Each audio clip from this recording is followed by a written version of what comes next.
look at these layers. Like, oh my God, like, I can't.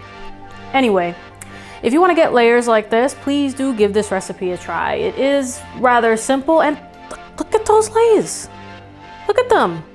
Oh my God. Ugh, I can't wait to eat this. Hi everybody, welcome to Cooking with Noah. So if you saw my video from last time, you saw that I made homemade pumpkin butter straight from the pumpkin itself. So if you have not yet checked that video out, please do, because you can use this pumpkin butter to make the recipe that I'm gonna be making today. The first thing we're gonna do is work on our bottom layer. So to a bowl, we're gonna add 1 egg.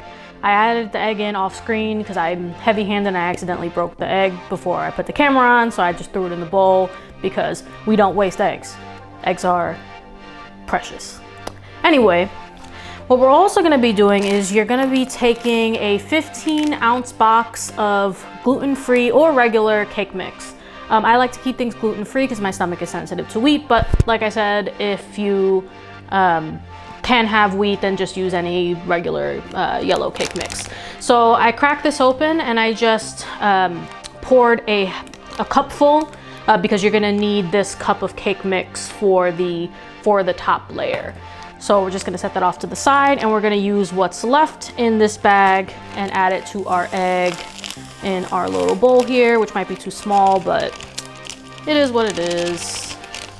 So yeah, I've used a bunch of different cake mixes with this and all of them work fine. So I wouldn't be too picky. Just grab any gluten-free cake mix you can. You don't even have to do yellow cake. You could do any kind of cake you want. I like it with the yellow cake, but like I said, I'm sure it will be delicious with cinnamon or even like vanilla cake too. To our cake mix and our egg, we're going to be adding in 6 tablespoons of melted butter. All right, so once we get all our stuff in the bowl, we're just gonna give it a mix. So this is gonna be like a dough. So just keep working it and it'll come together. The other thing is that if you wanted to make this completely dairy-free, you can use vegetable oil here. You can also use vegetable shortening, or even dairy-free or vegan margarine would work, like melted. But yeah, I can have butter because it is very low lactose, so it's something that I can tolerate. I know a lot of dairy-free people can't tolerate butter though.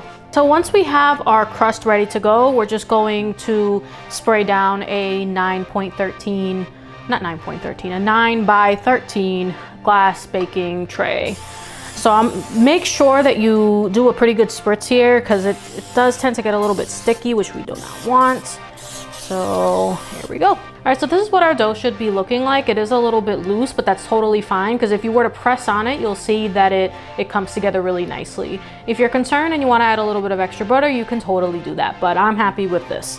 So once we're happy, we just go and pour our dough into our prepared pan.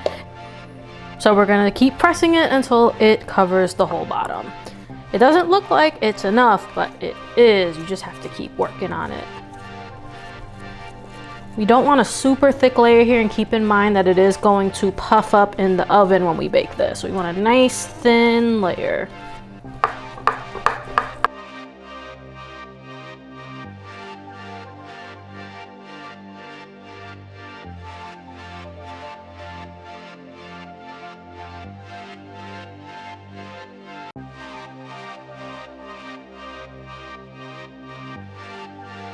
All right guys, so now we're gonna make the middle layer of our pumpkin bars. So to a bowl, we're gonna be adding in 3 cups of pumpkin butter. So the pumpkin butter that we made in the last video. As you can see, the jar might be somewhere in the background with a little bow still on it. So I still need to add another cup to this, but I'll do that off screen. So this was just 2 cups here. But to show you guys, I'm gonna be also adding in 6 tablespoons of any non-dairy milk. I'm also going to be adding in 3 tablespoons of all-purpose gluten-free flour. Again, if you're not gluten-free, just use regular all-purpose flour. And then we're also going to be adding in 3 tablespoons of sugar. The pumpkin butter is sweet, but not super sweet that I think it'll taste really good in this. So I'm gonna add a little bit of extra sugar here. So I did a quick taste before adding in my eggs, and I've decided that it needs 1 more tablespoon of sugar. So 4 tablespoons or a 1/4 cup of sugar. All right, so now that we're happy with our extra 1/4 cup of sugar, we're gonna add in our 3 eggs. So what we're doing here is we're making kind of a custard, I would say. Kind of like a pumpkin butter custard type thing. And I keep getting eggshells in here. That's fine, I'm just gonna pick them out. It happens. It's part of the process. Just make sure you take them out. All right, so once I get these eggs in, I'm gonna give this a mix and we'll add it to our crust. All right guys, now we have our pumpkin layer ready to go. So because of that milk, it's going to pour really nicely and be really smooth. So this is a pretty thick pumpkin layer that I like to add. If you don't want it to be super pumpkin-y, you can just divide this recipe by half and it'll still work perfectly fine. All right, so I'm gonna get this spread out and I will see you guys in a bit for our 3rd and final layer. All right, so now it's time to make the top layer. So to this bowl, we have 6 tablespoons of softened butter. And then we also are gonna be adding in 6 tablespoons of instant oats, our remaining cup of cake mix, as well as 3 tablespoons of gluten-free flour. So now what we're gonna do is we're gonna take our pastry cutter and we're just going to work this until everything looks nice and crumbly.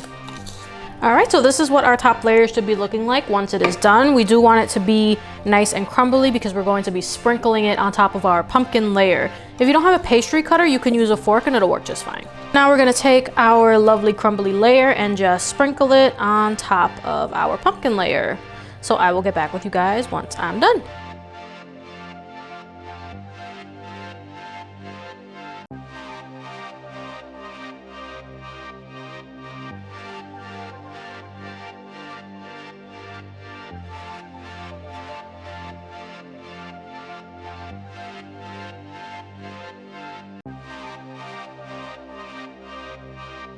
Now that our top layer is done, we're just going to get this into a 350-degree oven for about 20 to 25 minutes until this top layer is golden brown.